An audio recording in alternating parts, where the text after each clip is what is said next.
नमस्कार, जनप्रवाद सुपरफास्ट में आपका स्वागत है। मैं हूं हेमेंद्र सिंह। एक नजर डालते हैं आज की सुर्खियों पर। यूक्रेन पर 3 दिशाओं से ताबड़तोड़ हमले कर रही है रूसी सेना। चीख पुकार के बीच घर से भाग रहे लोग, उमड़ा धुएं का गुब्बार। यूक्रेन के 40 सैनिकों और 10 नागरिकों की मौत का दावा। यूक्रेनी राष्ट्रपति की अपील, हथियार देकर लड़ने में करें मदद। हमले के बीच यूक्रेन के कई गांव पर रूसी सेना ने जमाया कब्जा। यूक्रेन का दावा, हमने 6 रूसी लड़ाकू विमानों को मार गिराया। यूक्रेन पर रूसी हमले के बाद नाटो ने की आपातकालीन बैठक। का युद्ध में नहीं उतरेंगे, लातविया पहुंची अमेरिकी सेना। यूक्रेन के राष्ट्रपति जेलेंस्की ने मीडिया के सामने दिया बयान। का रूस के सामने किसी भी हालत में नहीं झुकेगा यूक्रेन।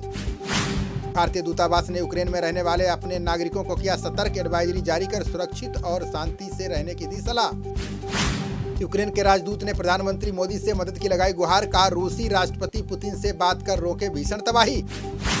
यूक्रेन संकट पर आज बैठक करेंगे प्रधानमंत्री नरेंद्र मोदी। इस दौरान रक्षा मंत्री और सुरक्षा सलाहकार भी रहेंगे मौजूद। फ्रांस के राष्ट्रपति ने की रूस की सैन्य कार्रवाई की कड़ी निंदा। का युद्ध समाप्त करने के लिए सहयोगियों के साथ करेंगे काम। रूस और यूक्रेन के बीच संघर्ष से कच्चे तेल में लगी आग। पहली बार $100 के पार पहुंचा ब्रेंट क्रूड का भाव। यूक्रेन पर रूस के हमले के बाद शेयर बाजारों में भारी गिरावट। निवेशकों को 10 लाख करोड़ रुपए का हुआ नुकसान। यूक्रेन में फंसे भारतीयों को लेकर सुरजेवाला ने केंद्र पर साधा निशाना। बोले, हर मुश्किल में मुंह फेर लेना मोदी सरकार की पुरानी आदत। पीएम मोदी ने कृषि पर बजट के बाद वेबिनार को किया संबोधित। का कृषि क्षेत्र को आधुनिक और स्मार्ट बनाने पर रहेगा जोर। प्रधानमंत्री ने कृषि के लिए 7 मुख्य बिंदुओं पर दिया सुझाव। का सरकार ने बीज से लेकर बाजार तक की कई पहल। अमेठी की जनसभा में कांग्रेस सपा पर जमकर बरसे पीएम मोदी। का परिवारवादी लोग जमीनी हकीकत से कोसों दूर। पीएम मोदी बोले, सालों बाद ऐसा हुआ जब यूपी में रुके दंगे। अपने परिवार की ताकत बढ़ाने के लिए सत्ता में आते हैं परिवारवादी।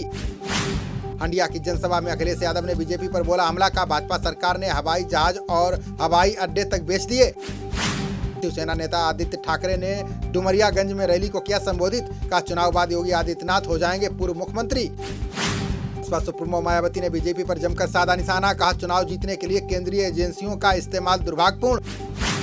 बजरंग दल के कार्यकर्ता की हत्या मामले अब तक 8 गिरफ्तार। गृहमंत्री अर्गा ज्ञानेंद्र बोले, शिवमोगा में नियंत्रण में है स्थिति। डिप्टी सीएम मनीष सिसोदिया को पीडब्ल्यूडी विभाग का जिम्मा। 7 साल से सत्येंद्र जैन संभाल रहे थे इसकी जिम्मेदारी। जम्मू कश्मीर के अरनिया इलाके में मंडराता दिखा पाकिस्तानी ड्रोन। सुरक्षा बलों ने अंतर्राष्ट्रीय सीमा पर चलाया तलाशी अभियान। व्हाट्सएप ग्रुप को लेकर केरल हाईकोर्ट ने सुनाया बड़ा फैसला। का आपत्तिजनक मैसेज के लिए एडमिन नहीं होंगे जिम्मेदार।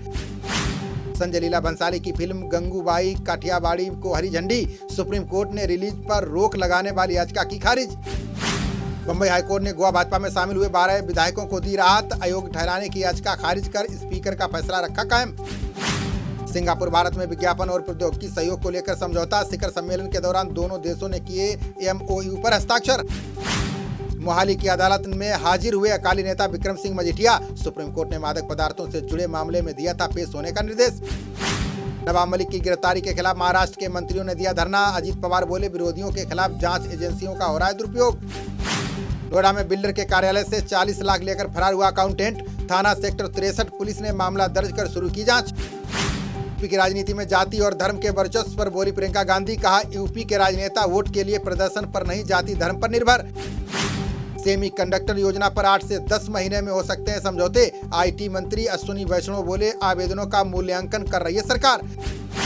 दिल्ली मंत्रिमंडल ने पहले ई कचरा प्रबंधन इको पार्क को दी मंजूरी। साल के अंत तक 95% तक बढ़ेगी अपशिष्ट जल शोधन की क्षमता। केजरीवाल सरकार ने दिल्ली फिल्म नीति 2022 को दी मंजूरी। शहर को शूटिंग केंद्र बनाने के लिए ई फिल्म मंजूरी पोर्टल होगा तैयार। राजस्थान विधानसभा की पेपरलेस कार्रवाई को लगा बड़ा झटका। भाजपा के विधायक लौटाएंगे सरकार द्वारा दिए गए आईफोन। ओडिशा पंचायत चुनाव के आखिरी चरण में 25 जिलों में हुआ मतदान। 26 से 28 फरवरी के बीच होगी चुनावों की मतगणना। कोरोना की चुनौतियों के बीच 2022 में 9.5% रहेगी भारत की वृद्धि दर। इन्वेस्टर्स सर्विस ने तेल की बढ़ती कीमतों को बताया विकास में बड़ी बाधा। रिजिजू ने अखिलेश पर लगाया भगवान बुद्ध का अपमान करने का आरोप। बोले, रैली में अखिलेश ने नहीं स्वीकार की भगवान बुद्ध की प्रतिमा। कोयला मंत्री प्रहलाद जोशी ने कोयला उत्पादन बढ़ाने का दिया निर्देश। बोले, अगले वित्त वर्ष में उत्पादन लक्ष्य हासिल कर लेगी कोल इंडिया।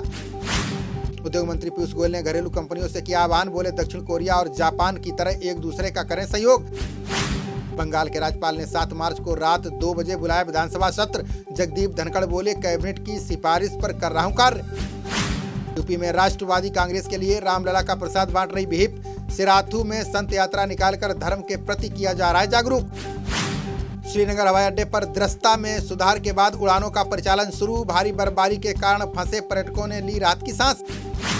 यूपी चुनाव के बाद पेट्रोल के दामों में 20 रुपए की होगी वृद्धि। कांग्रेस नेता राजीव शुक्ला की अपील, जनता पर ना बढ़ाएं भार। बुलंदशहर में स्कूली बसों का सामने आया बड़ा फर्जीवाड़ा। 3 व्हीलर, ट्रैक्टर और कार के नंबरों पर चल रही थी बसें।